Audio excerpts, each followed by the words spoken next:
अस्सलामु अलैकुम वरहमतुल्लाहि वबरकातुह।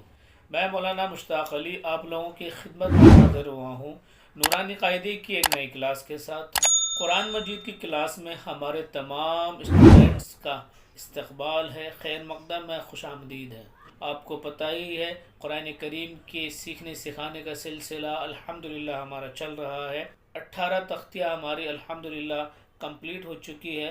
आज हम तख्ते नंबर 19 को पढ़ेंगे, मद का बयान। तख्ती नंबर 18 के अंदर हमने तशदीद मा तशदीद को पढ़ा, यानी तशदीद के साथ में तशदीद, पहले हरफ पर भी तशदीद, फिर कंटिन्यू दूसरे हरफ पर भी तशदीद। तो ऐसे हरफ को पढ़ना कई बार मुश्किल होता है नए पढ़ने वाले के लिए।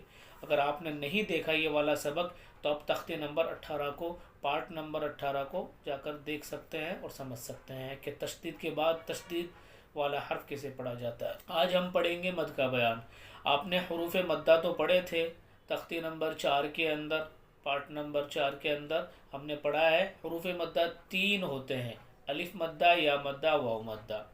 ये खींचने वाले हर्फ हैं, इनको खींचकर पढ़ा जाए, लेकिन इनकी एक मकदार है खींचने की, यानी एक अलिफ के बराबर खींचना है। कैसे? हमजा अलिफ ज़बर आ, और एक अलिफ की मकदार मैंने क्या बताई थी आपको पता होगा, उंगली बंद करके एक उंगली को खोलना, हमजा अलिफ ज़बर आ, बस इतना सा खींचना है, एक अलिफ के बराबर आपको ये खींचना हो गया है। और आज हम जो पढ़ रहे हैं मद का बयान, इसके अंदर 3 मद है, मद्दे मुत्तसिल, मद्दे मुनफसिल और मद्दे लाजिम। ये तीनों जो मद हैं वो 4 अलिफ के बराबर खींचे जाते हैं। जब भी ये कुरान के अंदर आएंगे हम हर्फ को 4 अलिफ के बराबर खींचेंगे। 4 अलिफ की मकदार क्या है? जैसे एक अलिफ की थी इसी तरीके से 4 अलिफ की है। एक उंगली को खोलना था, अब 4 उंगलियों को खोलना है। हमजा अलिफ मद ज़बर आ, बस इतना खींचना है, आपका 4 अलिफ के बराबर खींचना हो जाएगा। देख लीजिए। और इनकी पहचान क्या है, हम इनको कैसे पहचानेंगे कि मद्दे मुत्तसिल कौन सा है, मद्दे मुनफसिल कौन सा है, मद्दे लाजिम कौन सा है। तो आइए नूरानी कायदे के अंदर हम इसको सीखते हैं। अगर आप हमारे चैनल पर नए हैं, चैनल को सब्सक्राइब करें, बेल आइकन को भी दबा दें, ताकि आगे आने वाली वीडियो की नोटिफिकेशन आपको मिलती रहे और आपका कोई सबक छूटे ना। वीडियो को लाइक करें, शेयर करें और कमेंट ज़रूर करें। बिस्मिल्लाहिर्रहमानिर्रहीम। तख्ती नंबर 19, मद का बयान। देख लीजिए, मैंने बताया था 3 मद होते हैं। हुरूफ मद्दा के बाद हमज़ा उसी कलमे में हो तो मद्दे मुत्तसिल मद्दे वाजिब बमानी अहम होगा।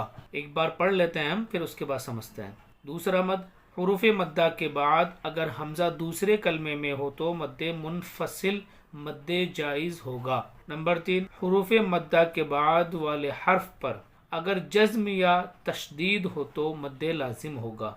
एक अलिफ से जायद खींच कर पढ़ने को मद कहते हैं। एक अलिफ के बराबर जिसको खींचते हैं उसको मद्दा कहते हैं, और जो एक अलिफ से जायद खींच कर पढ़ने को मद कहते हैं। मद्दा और मद में फ़र्क है। देख लीजिए, हम समझ लेते हैं।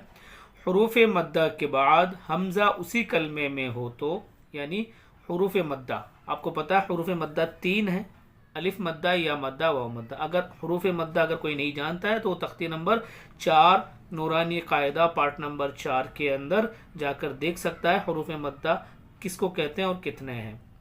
तो हुरूफ मद्दा 3 आप जानते हैं। ये कह रहे हैं हुरूफ मद्दा के बाद हमज़ा, हमज़ा भी आप जानते हैं किसे कहते हैं, ये हमज़ा हो गई। हुरूफ मद्दा के बाद हमज़ा उसी कलमे में, ये एक ही कलमा कहलाया जाता है। हुरूफ मद्दा के बाद हमज़ा उसी कलमे में हो तो मद्दे मुत्तसिल मद्दे वाजिब बमानी अहम होगा, यानी इसका खींचना वाजिब है। अगर नहीं खींचेंगे तो गुनहगार होंगे। इसको खींचना है 4 अलिफ के बराबर। अगर थोड़ा सा खींच दिया तो सही नहीं होगा।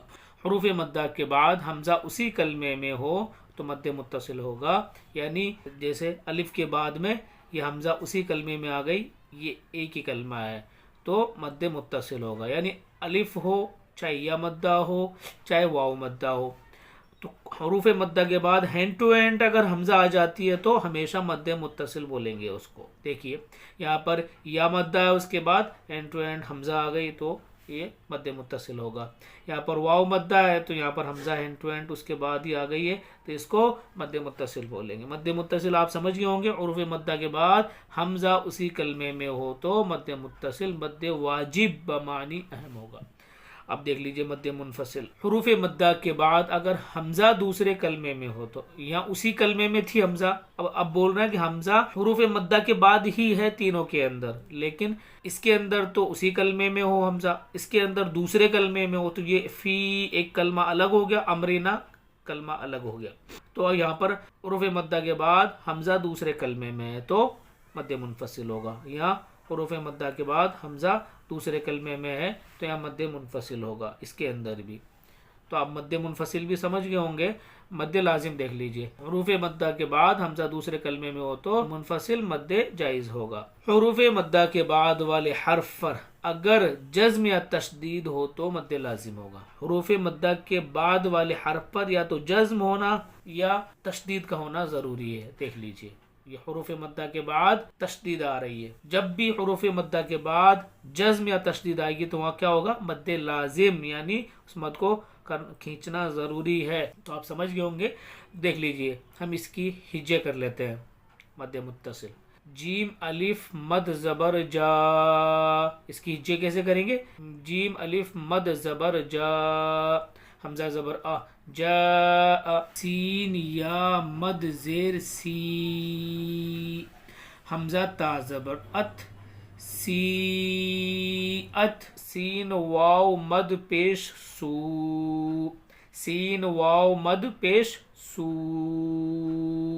حمزہ پیش او، سو او، 4 الف کے برابر کھینچیں گے.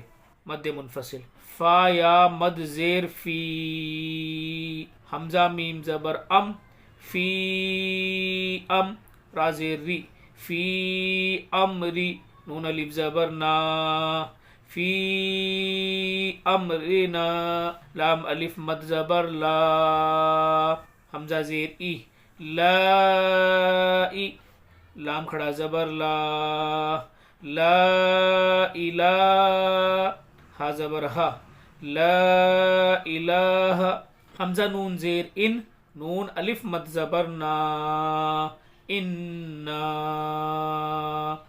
حمزہ نون زبر ان، اننا ان، زا لام زبر زل، اننا انزل، نون الف زبر نا، انا انزلنا، مد لازم. حمزہ لام کھڑا مد زبر آل، کیسے کریں گے اس کی ہجے؟ حمزہ پھر لام کا نام لیں گے، پھر کھڑا مد زبر، حمزہ لام کھڑا مد زبر آل، حمزہ کھڑا زبر آ، آل آ، نون زبر نا، آل آنا. دیکھ لیجئے یہ مد لازم ہے تو یہاں پر حروف مدہ کے بعد تشدید آ رہی ہے. جب بھی حروف مدہ کے بعد میں تشدید آئے گی یا جزم آئے گی تو اس کو کیا کہیں گے؟ مد لازم. اور حروف مدہ کے بعد حمزہ اسی کلمے میں ہو تو مد متصل، اور حروف مدہ کے بعد حمزہ دوسرے کلمے میں ہو تو مد منفصل. اس کو یاد کر لیجئے اور یہ تینوں لائنوں کو آپ کو زبانی یاد کر لینا ہے. ہا جیم الف مد زبر حاج، ہا کو جیم میں ملائیں گے کیونکہ جب بھی تشدید آتی ہے تو 2 حروف سے مل کر پڑھی جاتی ہے، یعنی ایک بار پیچھے والے حرف سے ایک بار خود اس سے ڈبل پڑھتے ہیں اس حرف کو.